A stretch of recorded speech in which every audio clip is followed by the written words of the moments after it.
Très chers internautes, vous êtes bien branchés sur oceantvlive.com dans l'émission Focus Politique présentée par votre humble serviteur Kaluka Systématique des mathématiques de la presse. Aujourd'hui, une fois de plus, Toye Panabino, pour na bino ba moi sango muke et puis moi analyse muke oyo to quoi porter pe moi édifice na makambo oyo ezoleka na République démocratique du Congo, notre chère patrie. Nous avons 3 points à l'ordre du jour aujourd'hui et nous allons utiliser un cas, actualité oblige, les cas qui opposent monsieur Alphonse Ngoï Kassanji contre monsieur Eliezer Tambwe. Alors, sur ce, nous allons parler du système judiciaire ou bien du pouvoir judiciaire en République démocratique du Congo. Et deuxième point dont nous allons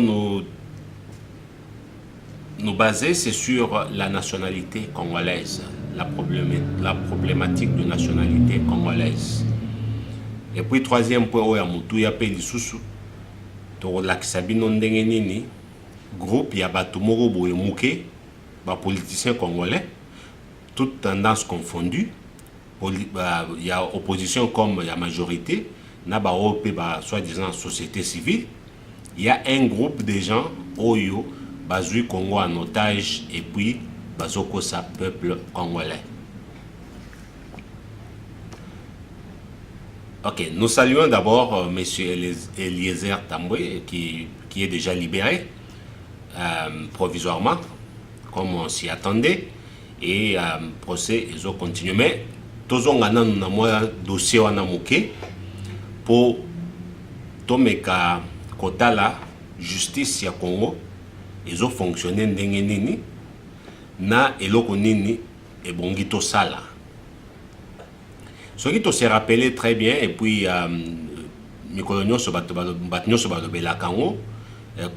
tout comme le feu Etienne Tshisekedi wa Mulumba, son combat était toujours basé sur l'établissement d'un état de droit. Dans un état de droit, la loi s'applique à tout le monde, c'est-à-dire tout le monde est égal devant la loi. Il y a une seule loi, Oyo, Batunyonso, Bazo, Landa.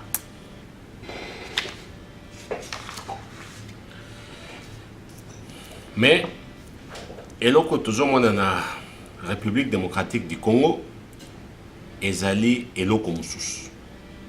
Pona nini, tozomeka ko rappeler moi muke pouvoir judiciaire ya Congo, musala nango ezali nini, peu importance nango ezali nini na société congolaise. Ok, c'est le pouvoir judiciaire qui valide les résultats des élections à tous les niveaux. Mais si nous pouvons tout simplement nous baser sur les élections présidentielles, tant qu'on va voter président, le président va prêter serment devant le magistrat et pour respecter la Constitution. Ce qui signifie que le véritable garant de la Constitution de la République, c'est le pouvoir judiciaire, ce n'est pas le président comme Kabila lui-même avait dit dernièrement. Mais ça, c'est un sujet moukolomoussous. Pouvoir oyo ezali garant ya Constitution, ezali pouvoir judiciaire. Alors, pour oyo ezanango, na vie, il y a la République démocratique du Congo, pas tout simplement au Congo, na pays, tous les pays organisés, le pays démocratique, pouvoir judiciaire ezalina donc ezana importance monene. Alors ce qui va appliquer en malamouté, ça pourra être un facteur de conflits, de suspicions, de méfiance, de crises d'intimité, de légitimité, d'instabilité. Mais ce qui est appliqué normalement, ça doit être un facteur de paix sociale, de développement ou de développement. Alors, na fongola ki wana muke pour tant qu'on analyser muke kaka, donc on ne doit pas rentrer dans ba fait nyonso ya kaya ils ont opposé monsieur Kassanji à monsieur Tambwe. Non. Donc on voit un étiquette study comme nous disons en anglais. Mais Tome Kasiko Kotala défaillance nini système judiciaire congolais ezali nango et puis to interpeller tout le monde, les Congolais du Congo comme les Congolais de l'étranger, pour comprendre que non, ils ont vraiment capital que il faut tout revoir makambo yo to kolobela awa. Voilà. Rappel moqué, il y a deux individus, il faut se plaindre et pas il y a notre confrère Eliezer Tambwe. Ndenge batu bayaka na ba condoléance na bango ko dénoncer makambo elekaka, donc c'est pas bango baza batu libosote batu belé basi baleka ba dénoncer escroquerie de non ba makambo ndenge na ndenge. Alors quand les gens viennent sur le plateau, ezana oyo yemoko monsieur Tambwe na landaki une fois en Afrique du Sud, alobi que non bazana droit de diffusion, faut foutre droit de diffusion $300. Ça c'est monsieur Tambwe qui l'avait dit.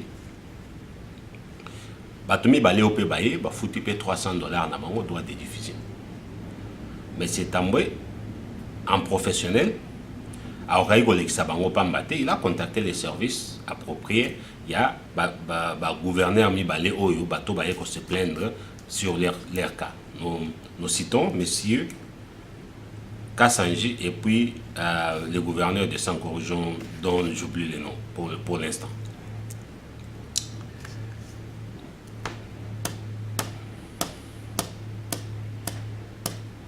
Tambwe alekisi batu balobi makambo na bango.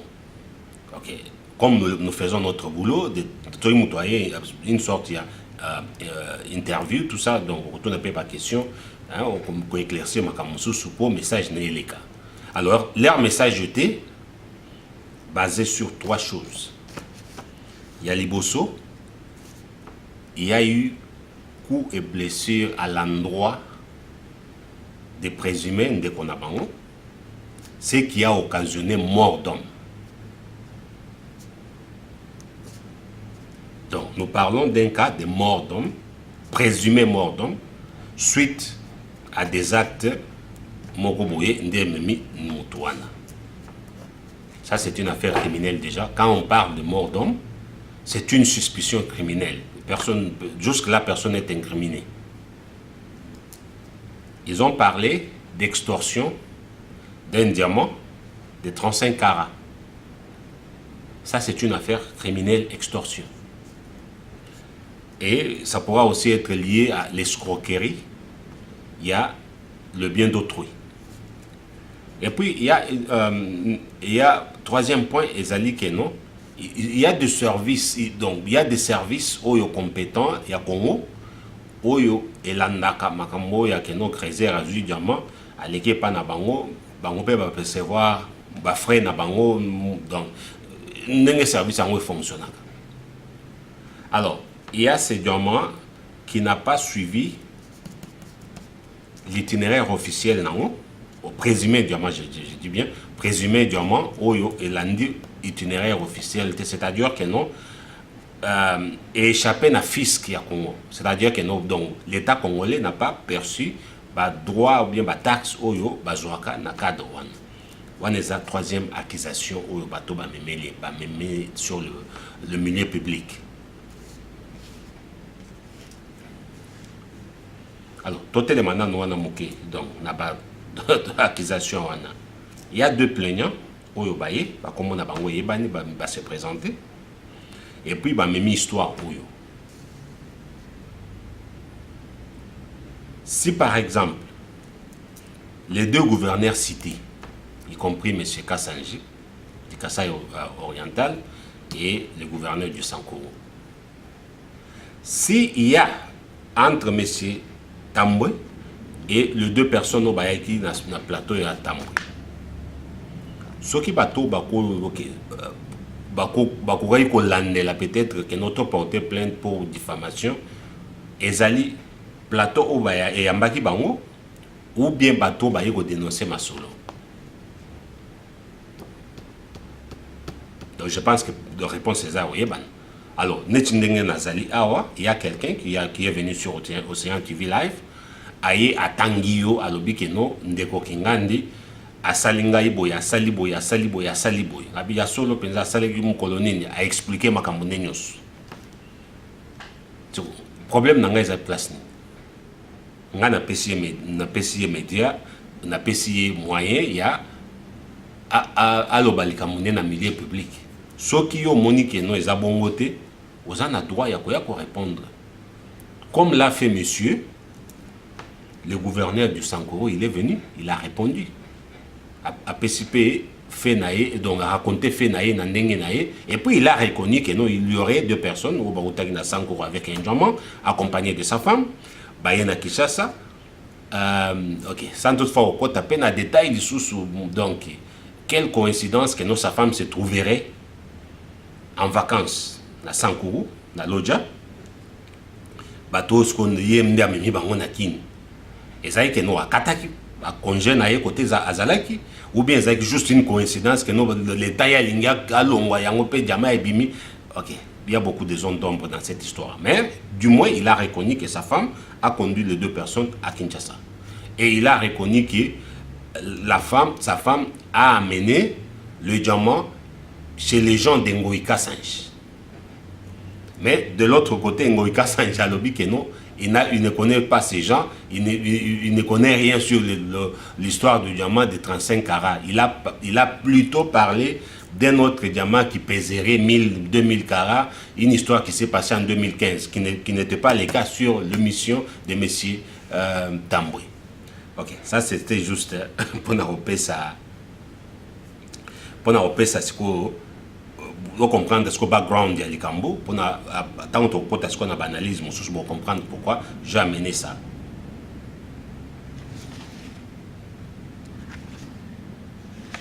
Ok, dans le système judiciaire du Congo,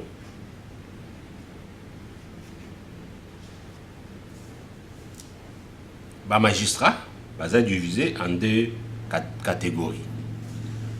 Catégorie à l'Ibosso, il y a des magistrats du siège ou bien magistrat assis, ok, en un mot, juge. Au bazarasko, dans le tribunal, au avant dans le tribunal, oui, juge.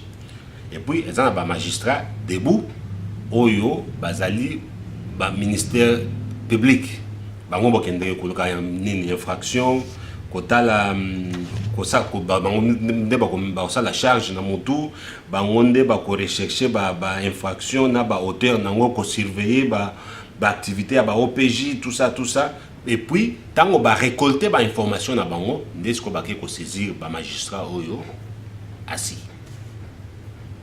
Mais maintenant il y a un problème sérieux dans le système congolais. Magistrat Oyo debout,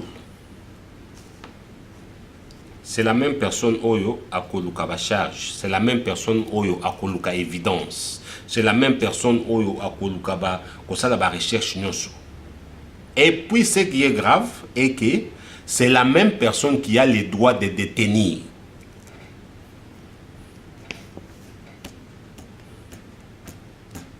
Tu comprends moi, ok? Naïveté, c'est pour comprendre ce que je vais dire. Le magistrat a un droit ya koya nanda kunayo, ko kangayo, ko fouiller nda kunayo, ko luka ba preuve na ba évidence ya ndenge na ndenge. Mais et puis ko memayo na parquet, ko tinda yo na détention préventive.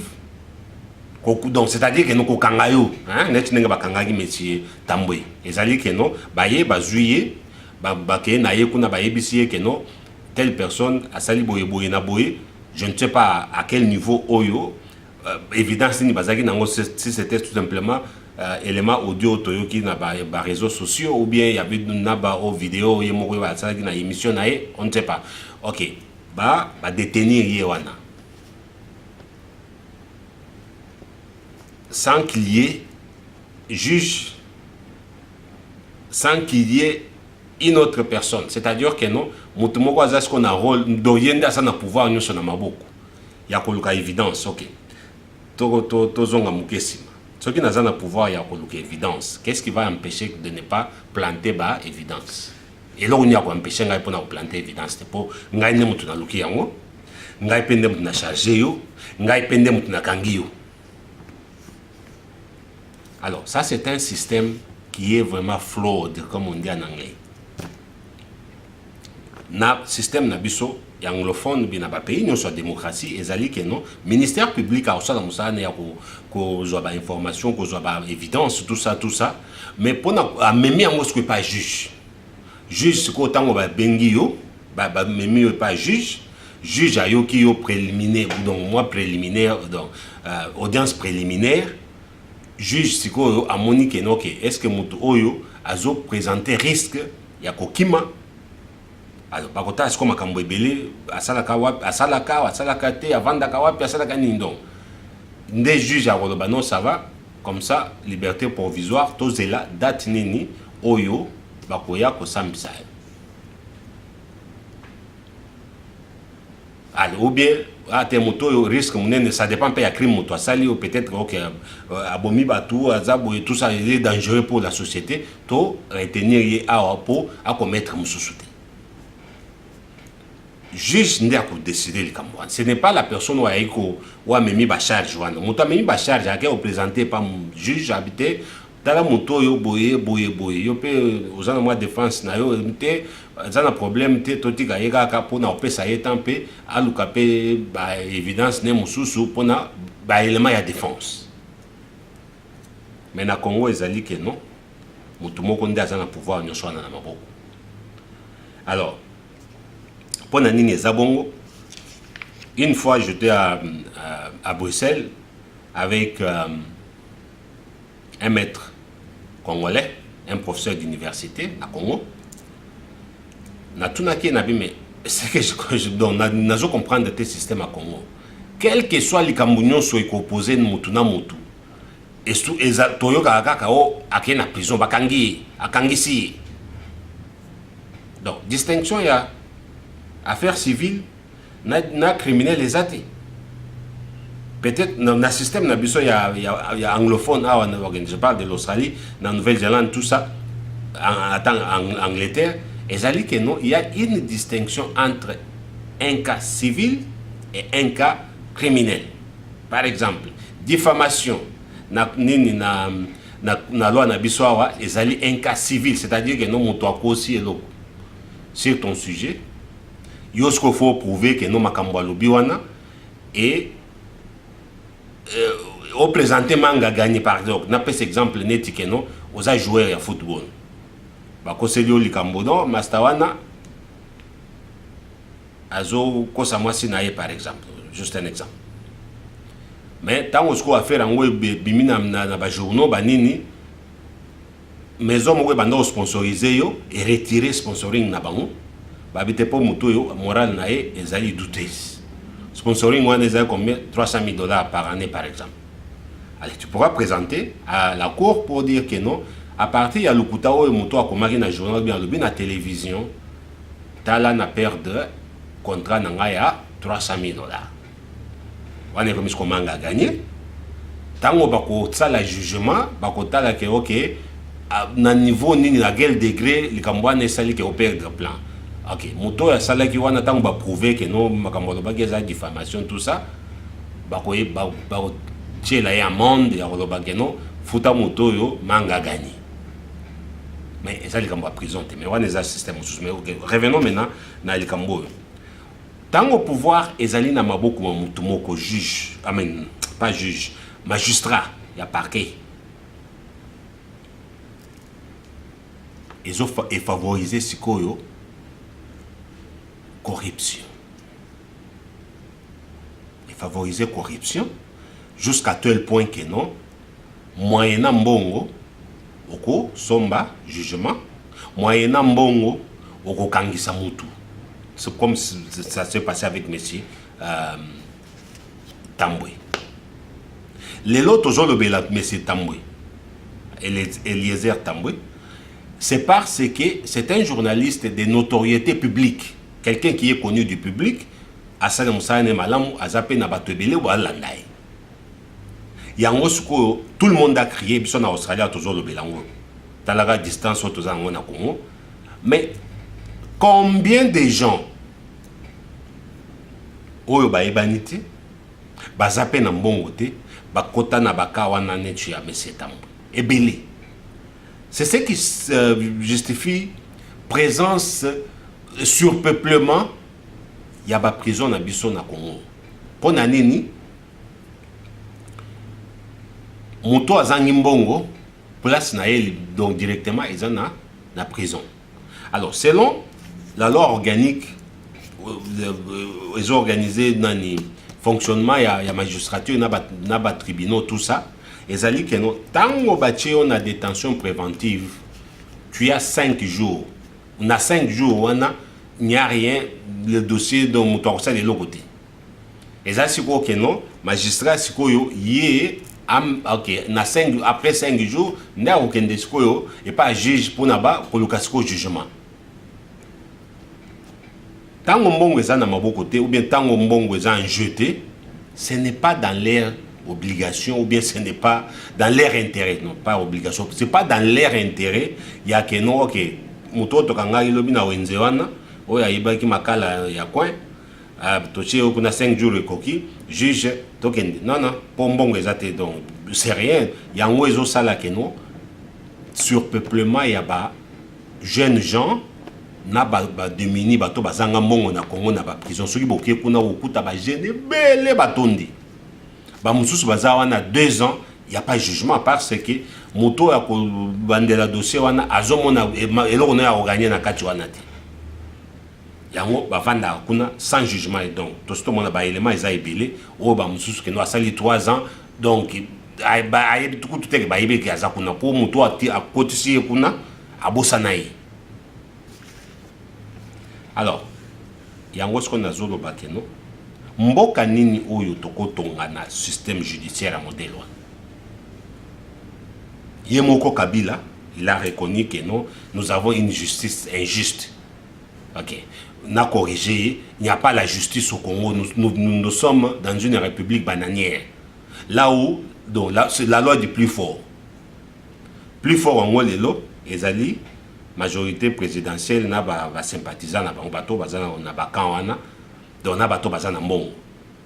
Mais maintenant, le résultat dans Moscou est que non, le peuple congolais a assisté impuissant dans l'administration. Il y a d'une justice de 2 poids, 2 mesures. Un poids pour les riches et les politiciens proches du pouvoir, et l'autre poids pour les pauvres et les politiciens de l'opposition.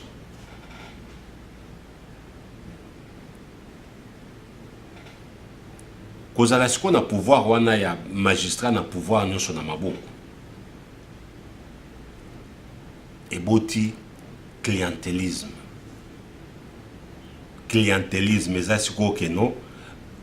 Donc bazo tia mutuya na ba décision ezobima na parquet. Ezali ke non olingo somba décision aller pour tambongo boy et puis ba exiger montant oyo ko discuter te. Olinga soko lingite ozo décision wana te.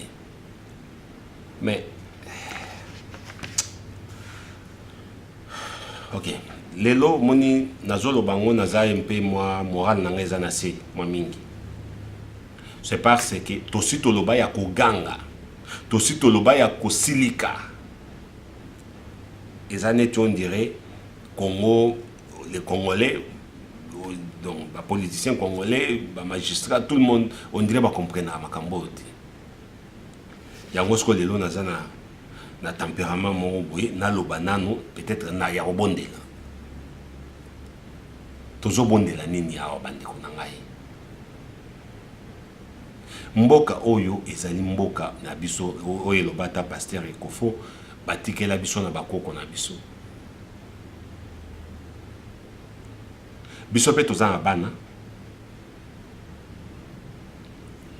tokotikela bango nini po na kati ya Congo lelo namonaki bandeko mosusu ba diffusaki une émission ya keno mwasi ya Ngoïka Sanji et les enfants na Canada bazalaki motakalisé.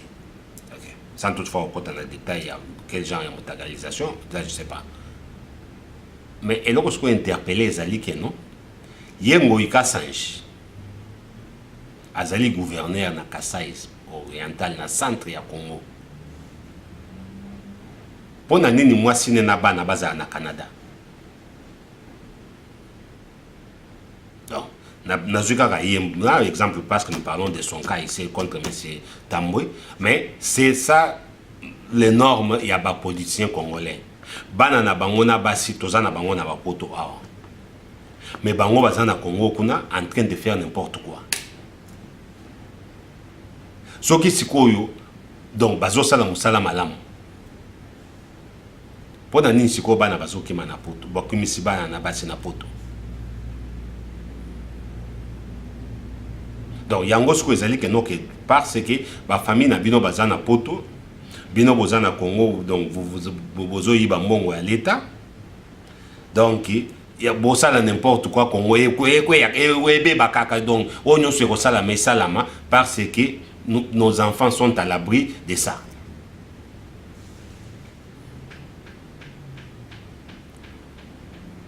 Tolo banano, tolo bate. Kindoki oyo e uti wapi ya modèle oyo. Alors, sans toutefois que vous allez émotionnel, et là que vous allez à ezali que non, toko continuer au kende to kende boyete o ezaka dans système ngulu ezali que non a tozana na méthode réactionnaire, tozo réagir. Non, on ne peut pas continuer à réagir na Congo. Pour na ba ko réagir wana, ezali déjà que nos actions c'est salami. Tu es réagir. Donc, c'est-à-dire que non, tu es en retard. Moi, dicton, la police comme l'ambulance, il y a toujours en retard. Mais na Congo, tu comme mon boka na bongote. Le temps est cookie. Il y a que non, total à Makambunion sur la Congo. Kobanda na système judiciaire. Tango Kabila Pera Yaka, Bengana ba juge na ba magistrat, donc plus de 300, je pense. Mais les loyaux, situation est empirée ou bien est bêta, est bien qu'avant. Je pense que la réponse est bonne. Tout est bafoué, donc les systèmes d'éducation, c'est macambudon. Il y a des gens qui ont magistrat, ont une incompétence notoire. Na ba système d'éducation na biso ba université za na partout na coin nyonso ndako nyonso ya 12 chambres ya kala et comment nango université de ceci oh donc ba diplôme bazo somba ya kosomba siko to kende wapi to kosuka wapi na mboka ngo to kosuka wapi na zotuna. Donc je pense qu'il est temps ya to vanda total à Masolo oyo très bien. Avant ce qu'on a kotana et là on est to sala na lingi ta na bike to vanda ezana biloko mingi faut totala to vanda ndikambo ya système judiciaire ya Congo. On doit changer ça. Ko continuer na ndenge tozo continuer boye ezola kisakeno toza na biso bazoba tozali ba yumba, tozali ba ndoki, tozasoki ba donc ba qualification soit mabe toza. Po ezali neti on dirait que non, ndako ezotumbama awa. Yo soit disant ko ndako ozo pétrole, ozo boaka likolo na moto wana. Ndelo ko tosa na Congo. Tango nazo mikotsa na kati ezake non. Donc ezali kamba congolais nyonso.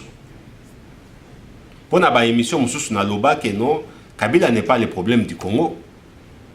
Ok, ce n'est pas que nous nazo défendre. ou bien naza pour makambo ebela azosala médiocrité eza nango makambo nyonso ok. Tant quand je dis que non, il n'est pas le problème du Congo, c'est-à-dire que non système oyo eza na kati pour tozonga moke lelo oyo 2018 ça fait 21 ans depuis que Maréchal Mobutu alongwa. Mobutu a eu problème à Zaïre à l'époque. Soit disant Kabila, les deux Kabila baillé, donc changement est côté. Mais c'est quoi la question est que, donc, situation c'est quoi? Ezali mieux ou bien Ezali worse ou bien Esampirana?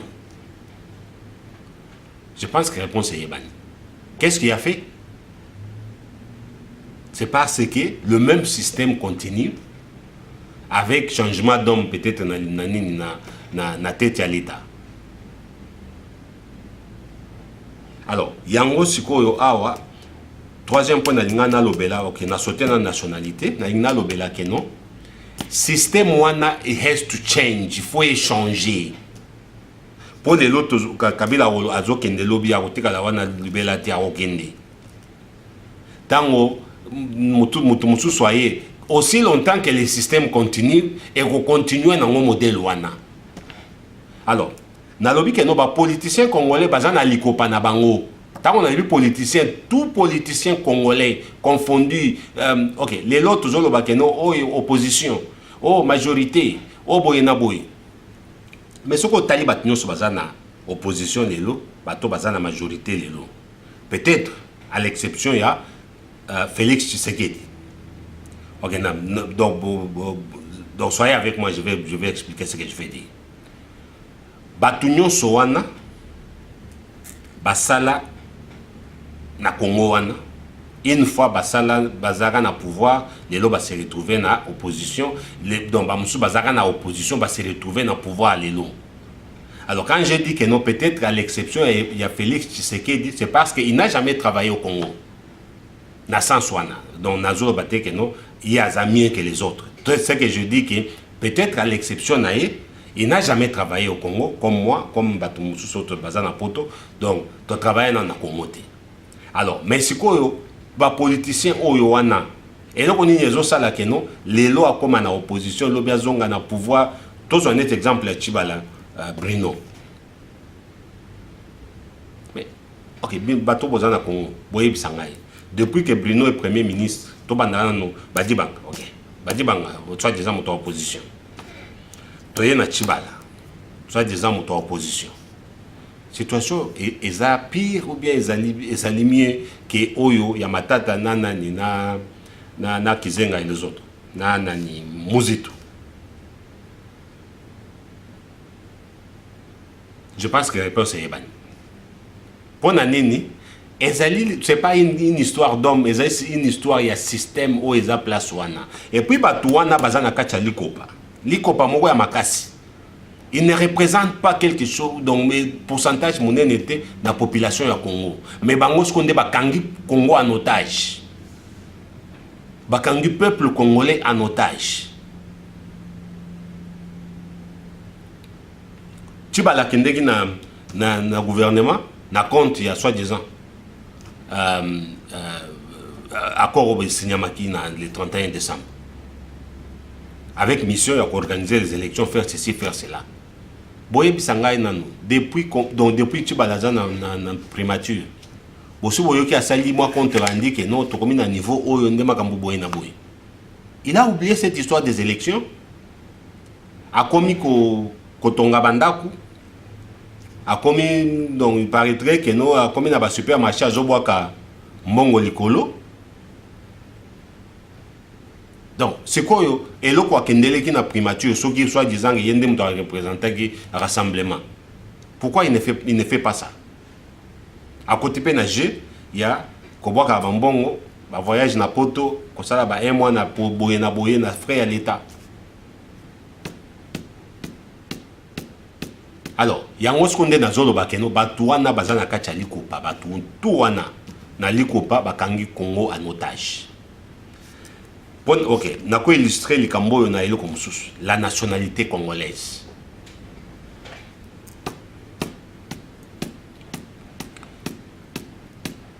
la constitution en 2016, il y a 2006, je voulais dire, article 10, et lobby que non, la nationalité congolaise est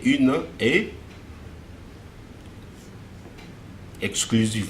C'est-à-dire que non, au cause de la nationalité, tant aux Congolais. Quand tu deviens les citoyens d'un autre pays, c'est-à-dire que non, aux Congolais, aux Congolais en espace et à temps. Au cause de la nationalité, c'est ce cause de la nationalité, les Congolais, tu as perdu la nationalité congolaise. Wanande, constitution et lobby bon. Ok, disposition on est contacté dans la constitution pour nani, yeah. Wana, bah raison, ils ont élaboré une constitution, sans citer les autres, pour comprendre que non, ils ont peut-être bobangi à qui, quand l'armée rwandaise a accompagné qui va musée baillé, donc on a eu même James Kabaré comme général de forces armées, donc chef de la force armée zaïwa et congolaise à l'époque, mais les lots quoi en Rwanda, ok, il était congolais, il était rwandais, donc Mbutu Mutezari na kacha masolo. Na bobangi wana skonde précipitation à to tia boye pour na kokase peut-être batmusus.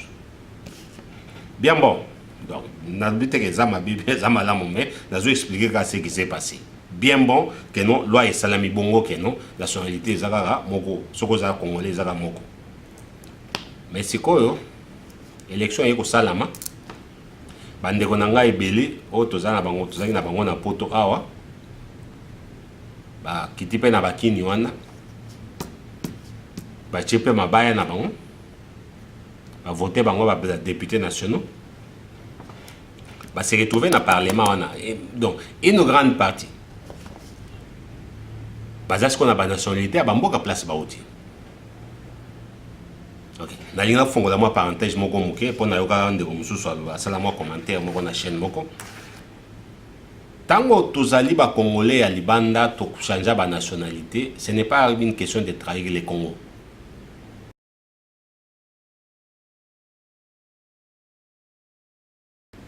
C'est une question administrative.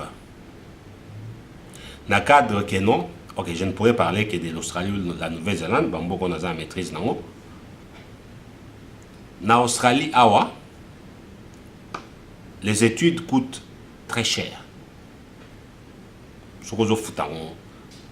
Ça va te coûter donc plus de 20 000 $ chaque année.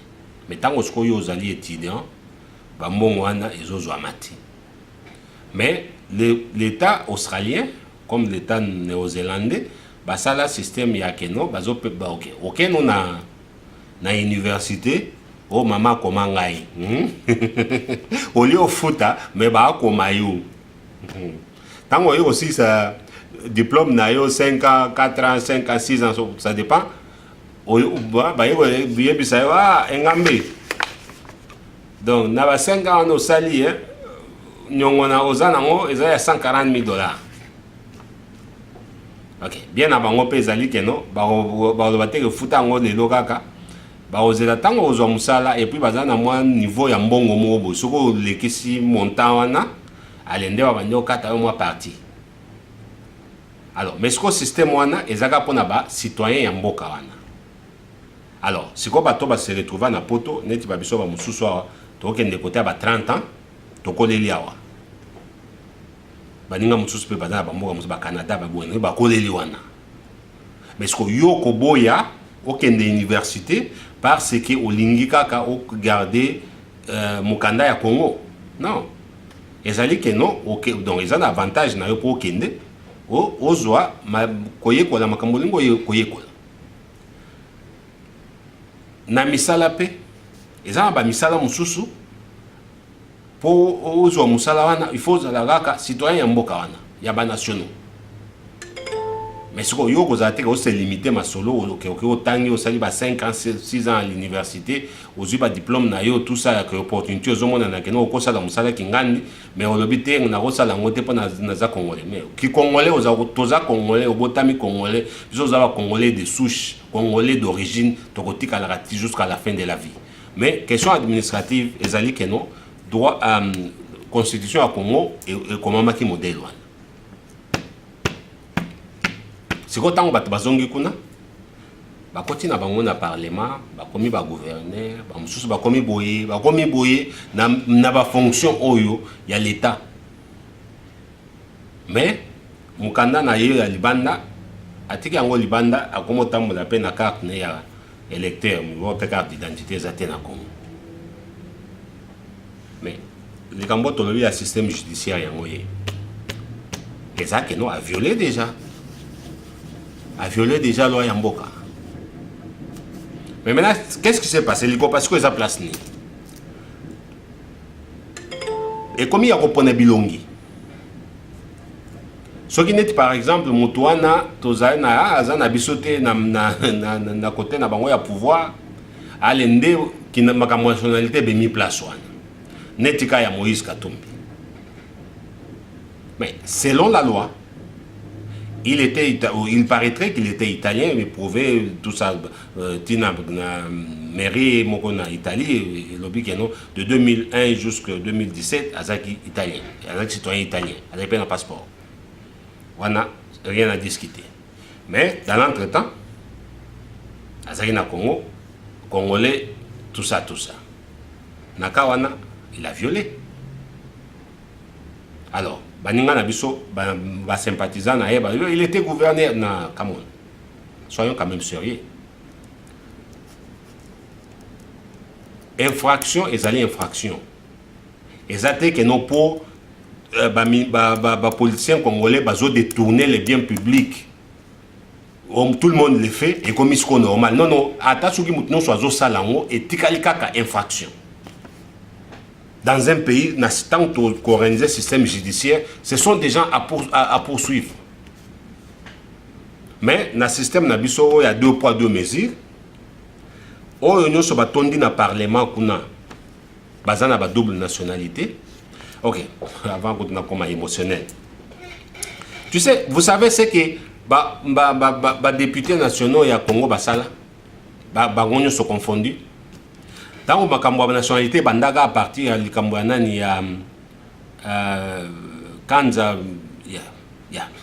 donc les années moi les gars des années au bien que non oh yazali Azabelge tout ça natama kamba badi banga boyena boye ok du fait que ceux qui tozana bazana groupe wana ah non ça va to le belangote et puis na parlement ba vota et là au moment ba bengi moratoire c'est-à-dire que non question de nationalité, tu peux discuter en Angola sous-souté.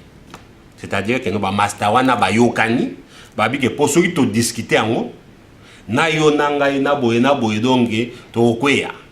Alors, pour préserver ce que secret na biso ya moyibi ya fraude to zanango, to discuter en Angola na parlement.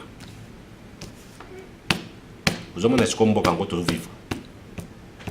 Yango na lobi que non, ba politicien, ba zui mboka en étage. En otage, je voulais dire. En otage. Ce qui est constitution est le biboui. Pour nani si ko ok anoto yo kana lokola yo pe ozo salanga pe na salango mwana mai to vanda kal. Mais mboka nini yango ekotelema na makambo modèle wana. Yango na zolo ba keno l'histoire question de nationalité nous devons en discuter. Toko kende na élection te na mbutu oyo. Ou soit constitution est changée admettre double nationalité ou bien tu appliquer loi ndengeza waneza que nous sommes en nationalité mututu libanda soko oya zaika ta na fonction ministre boina boy to découvrir en fraude poursuite judiciaire ezali kambuté ya koloba keno oh Moïse Katumbi et nani oh Francis Kalombo oh bato mususu parce que bazana bino le susu non 2 poids 2 mesures to lingiti. Ouvrons les débats sur la nationalité congolaise. Là, je demande que non, bande kotobeta c'était na likambo oyo.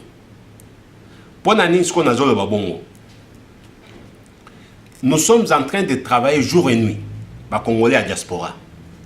Plus de 2 millions, 3 millions de Congolais partout au monde. Les lots makambozo ningana, batubayebi makambozo les Ghana Congo grâce à les Congolais à diaspora en concert avec les Congolais du Congo. Mais ce qui est grave est que, et puis de deux, les Congolais à diaspora, ils faire fonctionner l'économie à Congo.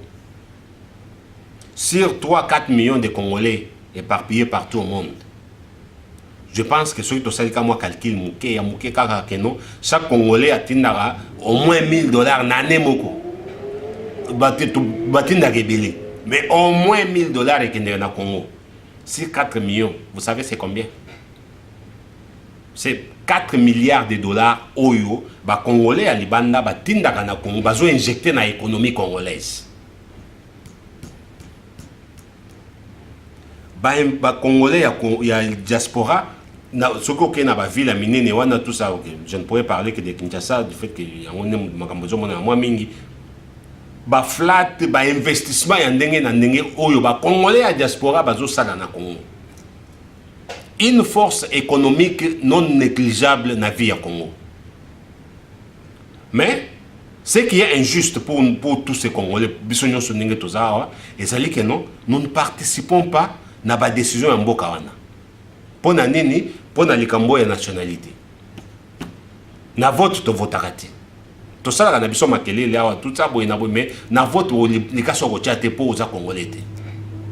Pour na okende on a sur papier. Pour na okende na Congo donc visa donc bazo nyonga bino ba mbongo ba nini boy na boy tout ça bazo nyoko la bino. Vous avez dit que nous ça c'est pas juste. Ouais c'est juste. Débat et la nationalité doit avoir lieu. Les débats de la nationalité doivent avoir lieu. On ne peut pas pénaliser plus de 5-6 millions de gens. Pour les Cambomoro, il y a des Rwandais, des combien de Rwandais, combien?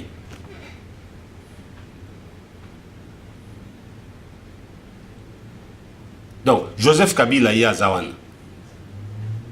Abotami wapi, akoli wapi. À cette nationalité congolaise, tant qu'il y a Azonga na Congo. Tant qu'il y a na Tanzanie, sur place, Azaki Congolais, Azaki Zaïro, Azaki Nani.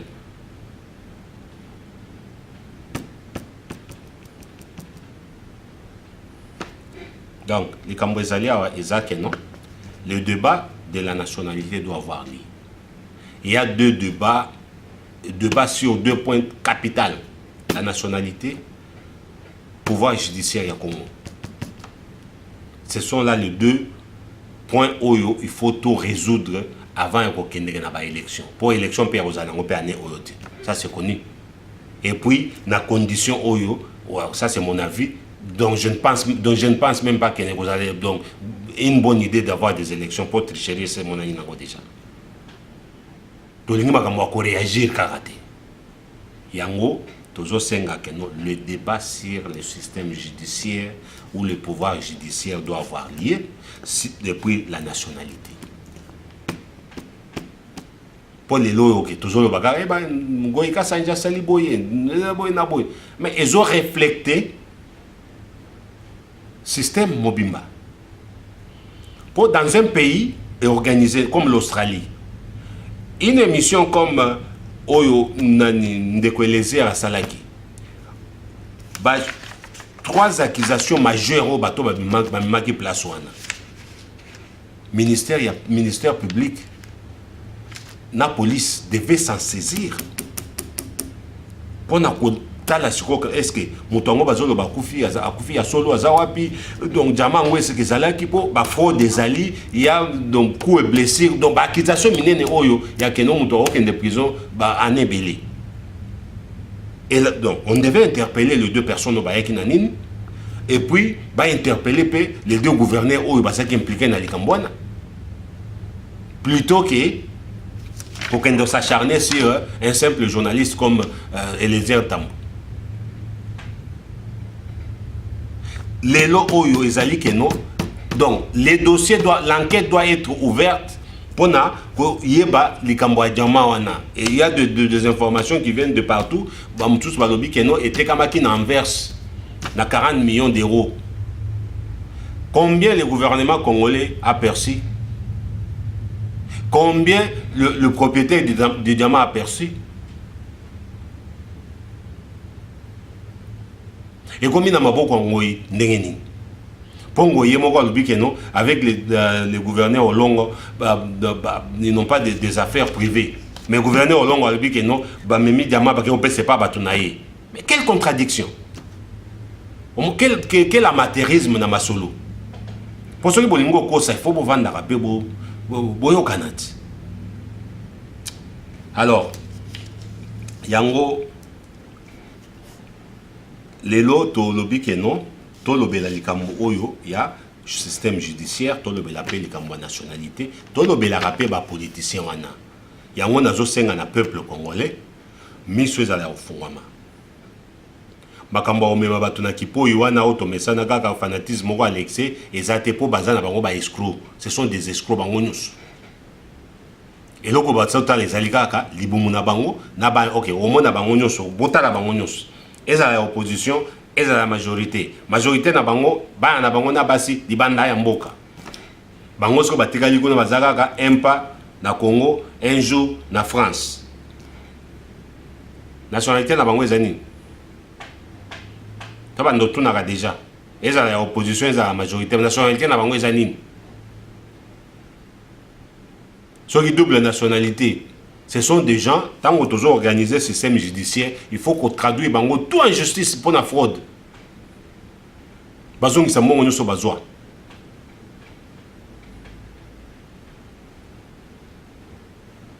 Alors,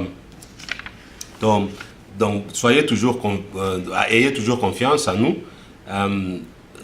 Toyaka toujours na moi perspective mususu sans toutefois qu'on kota na ba engouement ba bazala na ngoli kambo bimi tout ça OK.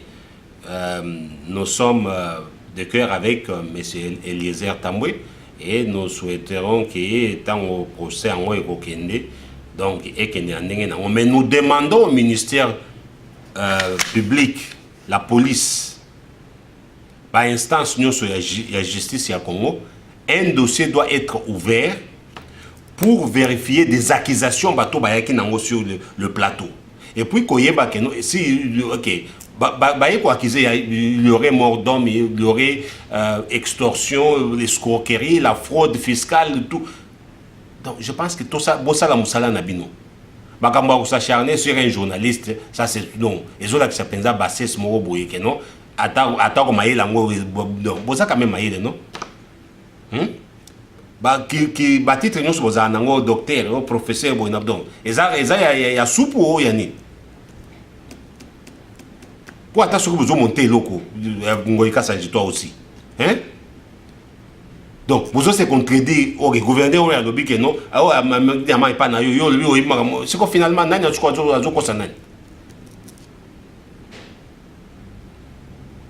Sukoyo Azoko Sanani. Alors, maintenant, ça c'est le message pour Ngoïka Sanji. Ngoïka Sanji, tu n'es pas un dieu. Ngoïka Sanji, yo obimara na miso abatu. Pour na likambo diamant toujours. Oyo obelelaka que non musée akangi diamant na yo. Mais raison sur quoi bakangela ki diamant là tu n'as pas dit ça. Et raison bakangela ki diamant na yo ezali que non diamant elongwa na mbujima isan que ele na canal officiel ya makamnenge lekaka.